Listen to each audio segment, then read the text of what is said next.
श्री रामचरितमानस का पंचम सोपान सुंदर कांड शुरू अध्याय।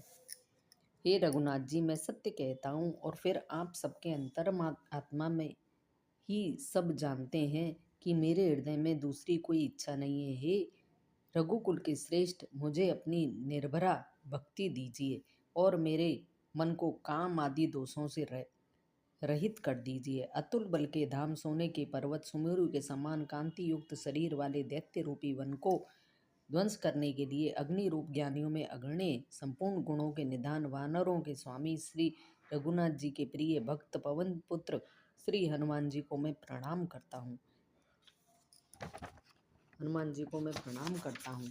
जामवंत के वचन सुनकर हनुमान जी के हृदय को बहुत भाई। हे भाई, तुम लोग दुख सहकर कंदमूल फल खाकर तब तक मेरी राह देखना, जब तक मैं सीता जी को देखकर न लौट आऊं।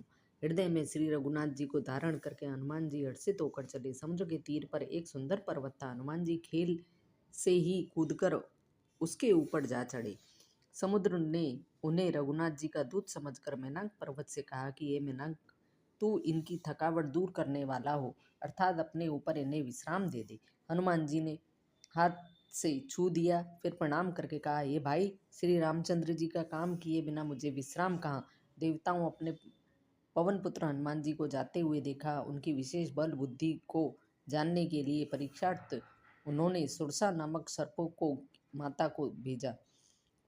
उसने आकर हनुमान जी से यह बात कही, आज देवताओं ने मुझे भोजन दिया है। यह वचन सुनकर पवन कुमार हनुमान जी ने कहा, श्री राम जी का कार्य करके मैं लौट आऊं और सीता जी की खबर प्रभु को सुना दूं, तब मैं आकर तुम्हारे मुंह से घुस जाऊंगा।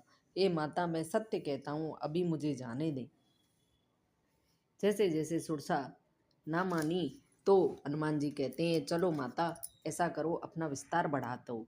जैसे जैसे सुरसा मुख का विस्तार बढ़ाती है, हनुमान जी उसका दूना रूप दिखलाते हैं। उसके 100 योजन मुख किया, तब हनुमान जी ने बहुत ही छोटा रूप धारण कर लिया और वे उसके मुख से घुसकर फिर बाहर निकल आए और फिर उसे नवाकर विदा मांगने लगे।